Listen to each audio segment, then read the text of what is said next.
Right, Shalom, Kal Halal Yahawah, bahasham Yahawashi, bahasham Rakha, Kodash. Double honors to the elders and apostles of Great Millstone that rule well and they bring this word and doctrine. And Shalom to the elect. So we got this, man. This is the MOTB, referring to Revelation 13:16. That is the charagma. And all these words are eventually, I can see, will get us flagged. But man, the truth's got to go out, and they've got to push famine of the word for these prophecies to come to pass. It's all for prophecy's sake, which is all for the elect's sake, which is for Yahawah, bahasham Yahawashi's name's sake. So this is microchip bill once again on mind of Indiana lawmakers, and this is a local station. It's WNDU. But watch this video there. This is from the 4th of February. We're now on the 5th, I believe. Yep. So this is from yesterday. Very carefully. It is not sleight of hand. What I'm going to do is pay for it with my hand. The chip in my hand will be linked to my credit card. Dozens of employees at a Wisconsin vending machine company have microchips implanted in their hands. Chips about the size of a grain of rice. They can be used to open doors, boot up computers, or perhaps pay the tab in the break room. I started this bill 3 years ago, and I think a lot of folks, when I talked about it, thought I was wearing my foil hat and kind of, swimming around in the conspiracy pool, but it's not. And that's exactly what you say about us. But keep talking. It's a pretty pervasive thing, especially over in Europe and in Scandinavian countries. Indiana Representative Alan Morrison figures if it could happen in Wisconsin, it could happen here. He has pushed through legislation to keep chipping in check.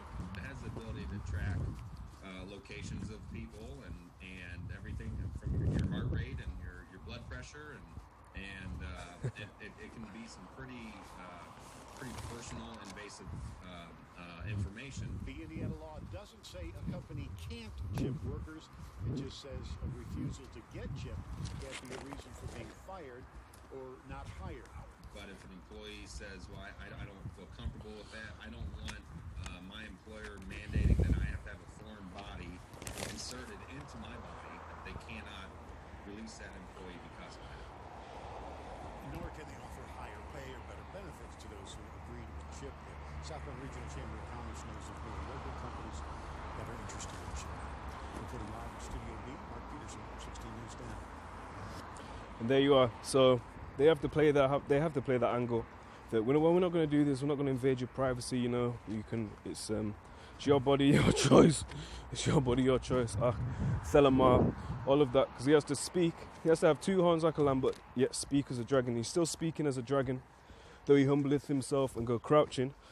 But there you are. That is the mark, and this is February 4th of 2021, the year of hasting, looking for and hasting unto the coming of the day of Yahawah, bahasham Yahawashi. And they're not pushing it yet. They're just they're putting feelers out there in it. They're not saying you must get this, it's the best thing ever, but they're pushing it from the convenience angle. I was surprised when I watched it. I was like, well, why didn't they mention that we could? You can have cash on it, and then we could go cashless, and then we've got less for the pestilence. You've got less social contact. You can rather keep a social distance while carrying out your business and going about it. So let's just get the article. It's by Mark Peterson. And you tell you what, I'm going to climb up this hill, then I'm going to read it. Kal Halal Yahawah, bahasham Yahawashi. So it says South Bend, that being Indiana, WNDU. Keeping your right to privacy in tune with the changing times is once again on the minds of Indiana lawmakers. But why? Unless this is they've got the call that this is going to be how would you say it? A more popular mode of business or mode of going on, then why would you push something on this? Why is this relevant to anything? Last year, the Indiana General Assembly unanimously passed a bill saying workers cannot be fired for refusing to have a microchip implanted on their person, but Revelation 13 says no man will be able to buy or sell without it.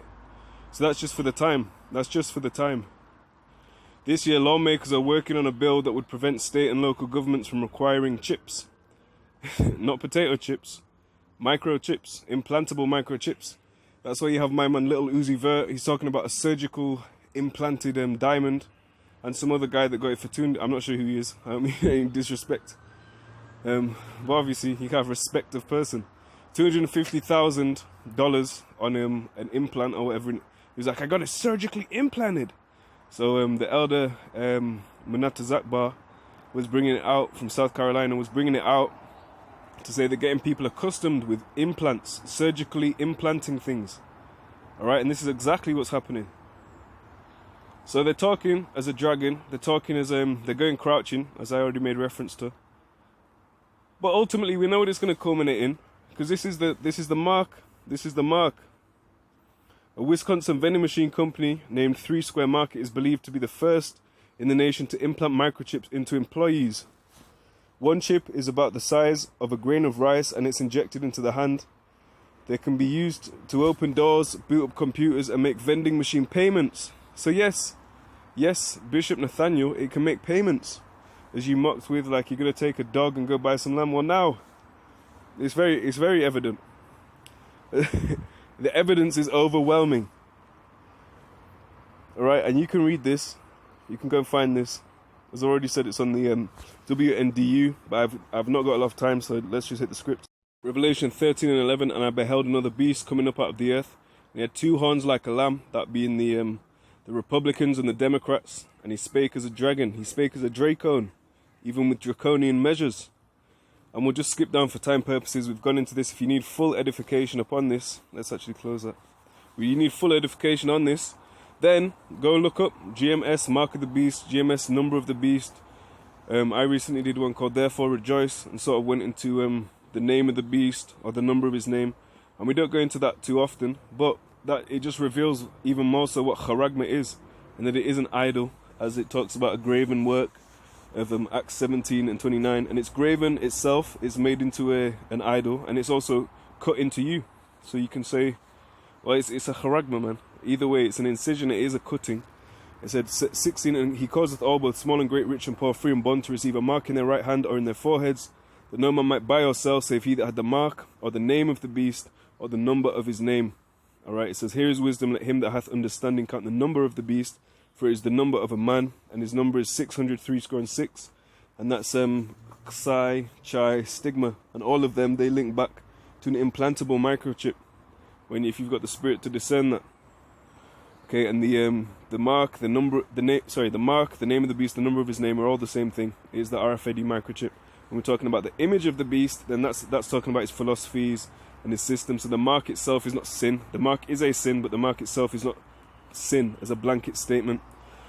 Okay, so there we are. I pray that was edifying. I know I didn't hit too many scriptures, but it's really just a hit this and bounce thing, because we've done, well, not we, but we as a body have done an overwhelming amount of videos on it. So on to the next one, Lord willing.